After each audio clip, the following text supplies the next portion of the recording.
Hi, I'm Christy Clark and I'm here with Corinne Bradd to dish the dirt on issue 11 of Let's Make Cards. It's on sale now in all good newsagents, so I hope you've got your copy. Corinne, dish the dirt on issue 11. I will, Christy. You'll love this issue. They're really glam and girly, the embellishments that come in this kit. We've got beautiful patchworky style papers, 10 card blanks and envelopes. There's 50 die cut motifs, which are all foil embossed as well. We've got some epoxy stickers and some glittery flowers. There's ribbon, gemstones, lovely textured motifs here. And for the first time, we've got some eyelets and faux eyelets. Oh, nice. And yeah, there's I mean, you can mix and match all of this. It's a really eclectic mix this month. I'm always amazed at how much you get in your kit. You know, there is stacks of stuff. I'm always left with so much left over, but then you can carry on using it, can't you? Yeah, yeah. So what have the designers come up with this issue? Well, Caroline Blanchard has made a set of 10 cards and matching gift tags that can be used for any occasion. And over here, Helen Dixon has been using a Quick Cuts Revolution machine, and she's got some die cut flowers and there's some embossed vases. They're all sort of nature themed cards. Yeah, I was having a look and I'm quite taken with these over here. Yeah, now they're Ellen Mitchell's. She's shown that less is really more with some very simple but effective ideas. But if you want to spend a bit more time making your cards, Hina Moda has used a variety of techniques on these cards here, like the handbag and the flower. This they would are be lovely. perfect for my girlfriends. Yeah. They love things like that. Right, so now I've looked at some of the reads, but tell me a bit more about them. Well, we've got a very good read on one of the trickiest subjects around, which is sympathy cards. Our designers have come up with a selection of cards that really set the right tone. You don't want to go overboard, No, of course not. but you want people to know that you're thinking of them. Our experts have been looking on how to recycle your Christmas cards into new designs for next year. Right. And we've got a read on how to add a professional finish to your cards by using sort of vellum inserts and how to stitch them in and other ways to fix them in. Fantastic. So what else have we got coming up? Well, we've got these cards here, which are the stitch design cards. Is this what you're going to be doing today? Yes, this is what I'm going to be demonstrating today. I did have a little look at these. Yeah, well, they're all made with foam. I mean, you can use funky foam to make sort of textured embellishments. I love this paper that comes with yeah, the kit. with the kit, It looks it like is you've really got all nice. different papers. Well, this is what gave me the idea to stitch onto the foam, Mm. so it tied in with it. But I'm going to show you how to make a variation of this card here with a very simple stitched flower. That's lovely. And all I've used on there is embroidery thread and a metallic thread as well. So the best way to do your flower to start with is I've just drawn a very simple circle. In fact, I've traced around a roll of tape. Okay.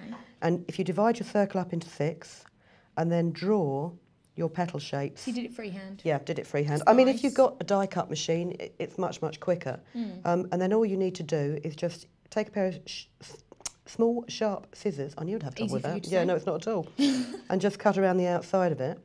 And then when you do this, make sure that your inked side, you know, if you haven't managed to cut all the outline off, Yeah, you don't make want it sure that showing. goes. No, make sure it goes face down. Of course.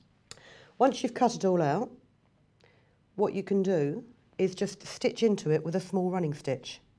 I've done virtually all of this now, and as you can see, I've used 2 strands of embroidery thread and 1 strand of metallic, and just stitch with a running stitch, and just check that your threads don't get tangled, and check that they're It's easy neat to at the happen back. though, isn't it? Yeah. Well, what I've found is if you, as you're doing a stitch, if you can hold the thread like this, Right. when it goes back again, you can get a nice little neat loop, and then just pull it through. So you stitch all the way around in one colour with a running stitch until you reach the end. Very neat. And then you take a second colour. I've used a lighter shade, just not the end, and then just go around on the inside of the border with a running stitch. I really should have cut the end off that because I'm going to get in a tangle. You know what they say about more haste and less speed? Well, they So do. true.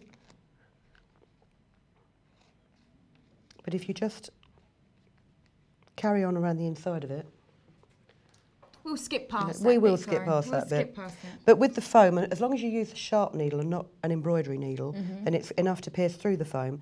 And what I'd also suggest is don't pull the thread too tight. What you'll find with very small stitching is if you pull it too tight, it will actually cut through the foam. Oh, really? And you'll lose the Yeah. stitch.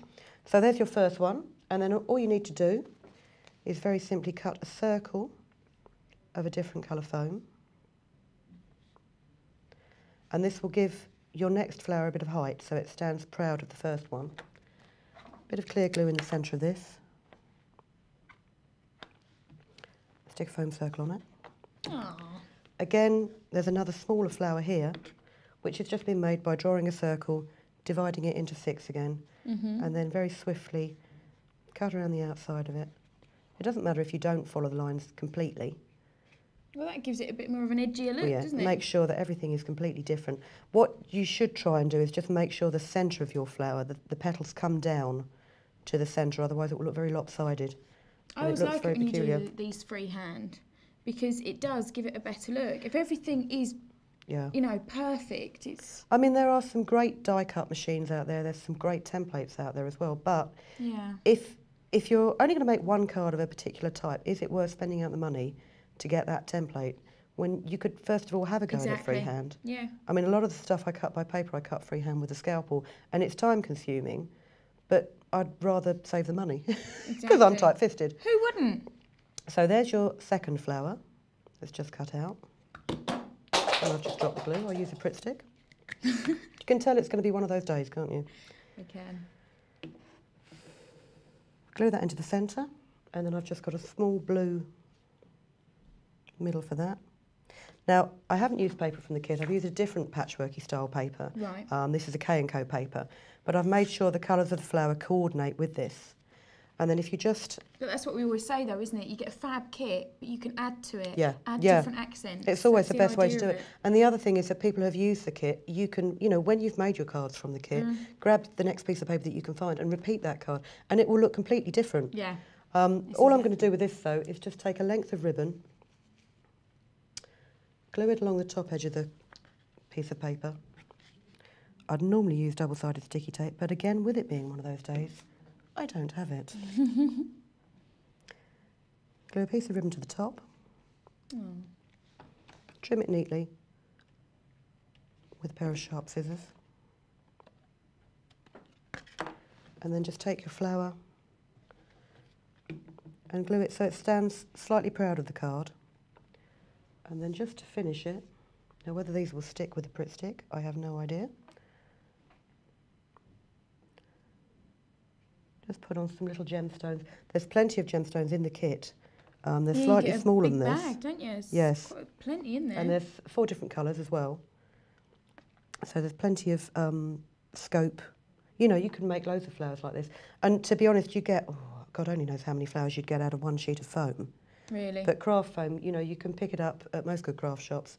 Some of the cheaper craft foam you will find has little air bubbles in it.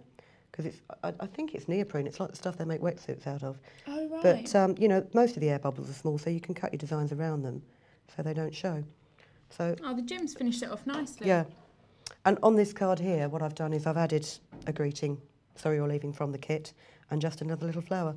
So they're very simple to make. Yeah, it's you know, gorgeous. 2 cards made in the same way. Was that? Yeah. You know? Would have been quicker if I'd not dropped the glue, probably. Yeah, and not had to use Pritt stick. Yes. Never mind. Thanks for joining us today, Corinne. Now, I know you're all dying to get out there and get started, but before you do, why not log onto the website for Let's Make Cards and have a look at the free downloads and the big competitions. It will be well worth it. See you next time.